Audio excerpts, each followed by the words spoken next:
Hey everybody, John here with Performance Plus Tennis. Welcome to today's video.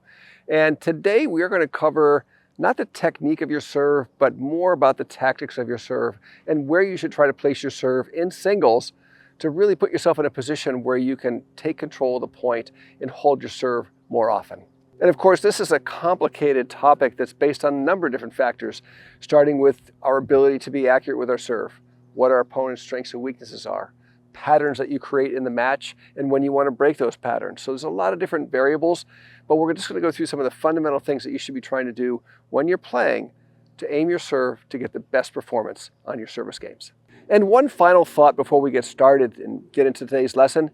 If you don't have your technical fundamentals down on your serve, then this is not the right lesson for you, because for example, if you're serving with a forehand grip and you're facing the net and you're trying to aim the ball to one side of the court or the other, yes, you can do that, but that's very, very limiting. What I want you to do is focus on your technique first. That means the grip, the stance, the swing mechanics, all of those factors have to be really built into your serve before you start aiming for targets or even trying to generate spin. So if you got your fundamentals down, this is going to be a great lesson for you. If you don't, get back to working on the technical fundamentals that are going to enable you to optimize your serve performance. So when you get out to play a match against someone for the very first time, what I want you to do in the first 3 games is be able to sit down on that second changeover and answer the question, what are my opponent's strengths and weaknesses?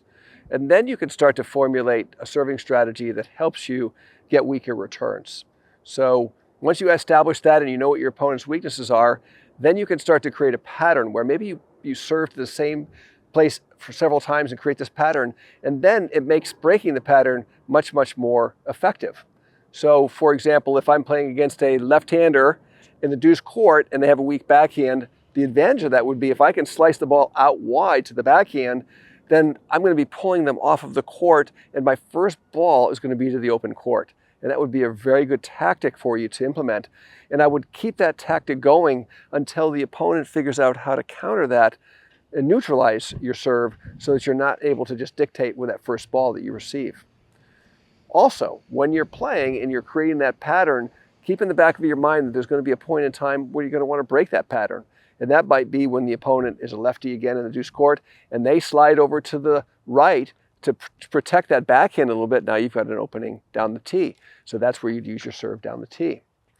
If the opponent seems to be neutral and equal on both sides, then you can mix your serves from both sides and you can also serve the ball right at the opponent. Don't forget that that's a very, very good tactic, because when the ball's coming right at the receiver, they have to make a decision, first of all, whether they're going to hit a forehand or backhand.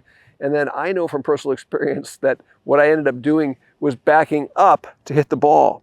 So you'll see a lot of players will back up and then their weight will be on their back foot and they'll hit a very defensive shot or make a mistake. Even on the backhand side, they'll step back and they'll be in a weak position. So you can go right at the opponent as well. But the most important thing is to find out what that weakness is and then target that weakness until the opponent comes up with some kind of a tactical adjustment that neutralizes your serve. Now, the majority of us are playing right-handed players, so if you're serving in the deuce court, certainly you can use the slice serve out wide to get the court wide open, but then of course you're also serving to what's probably more likely going to be your opponent's favorite shot or more preferred shot that they can play offense with. So in order to really get the slice to work out wide in the deuce court, you got to kind of go down the tee first, and that may be the weaker side. Going down the tee or down the middle, you have a lower net for sure, so you're going to probably get more serves in. But what's going to happen is the receiver's going to play that ball, and then when they're done playing the ball, they're going to be in the middle of the court. So you really don't open the court up with that serve, but what you're doing is you're getting the opponent to start to favor this side, and then you start to mix in your slice. And once you've mixed in your slice and you start to go that way, then if they favor that side again, then this becomes more vulnerable to the backhand again. Even though they're going to finish up in the middle, you're probably going to get a weaker return if they're stretching and reaching, and then you can dictate that first ball with your forehand and take charge of the point. And in the ad court, assuming you're playing against a right-handed player, which we do at least 90% of the time, the serve out wide is going to be a critical serve for you, because if you get a weak return, you're going to get an open court as well, and hopefully you can get a forehand and play to that open court. You see that so commonly. That's the pattern that professionals are trying to do, is get a forehand on that first ball after the serve. So serve out wide in the ad court. Even if you're hitting a kick serve, particularly if the opponent is staying back, you've hit some flat, hard serves, flatter, harder serves, and they're well behind the baseline, throw in an off-speed serve that has a little bit of a kick on it. And they might catch it early and mishit it and miss the ball completely and miss the return, or they might fluff the ball into the court. Either way, you're still going to get a chance at winning that point and getting a good forehand crack at the first ball. So once you've established that though, and you've got the opponent favoring that, looking for that serve out wide, now the tee becomes available. So now you start to hit down the tee. And what you can do in the ad court down the tee is you can also hit your slice so the ball is fading away from the receiver. So if the opponent's receiver is fading away to a slice and they make the shot, then oftentimes they will be past the middle of the court, and then the first ball can be played back to the backhand side. So think of your serve from a tactical standpoint. It's almost like, for those of you who've played pool, you play a ball, but you play a ball to set yourself up for the next ball. And you're trying to do this exact same thing out here. You're trying to place your serve, set up your serve so that you already know what you want to do with the first ball you receive on the return. And that's really going to help you take charge of your service games. So be sure that you're mixing your placements and your spins and your speeds tactically so that you can actually feel like your opponent is off guard all the time. Me personally, I never had an enormous serve, but I was a pretty effective server because I used my serve as a tactical skill and a tool rather than just sheer bombing the serve.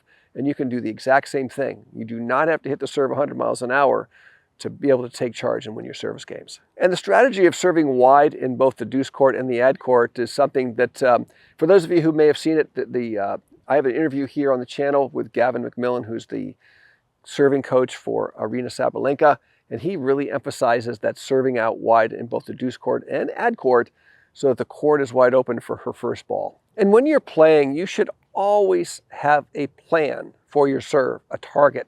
And oftentimes what really helps is if you have a plan and you focus on the target you're playing, you'll be less likely to think about the technique. So when you're serving, you shouldn't sit there and think, okay, I'm going to place the ball up and I'm going to get in trophy position and I'm going to get a back scratch and all these things. You don't think about that.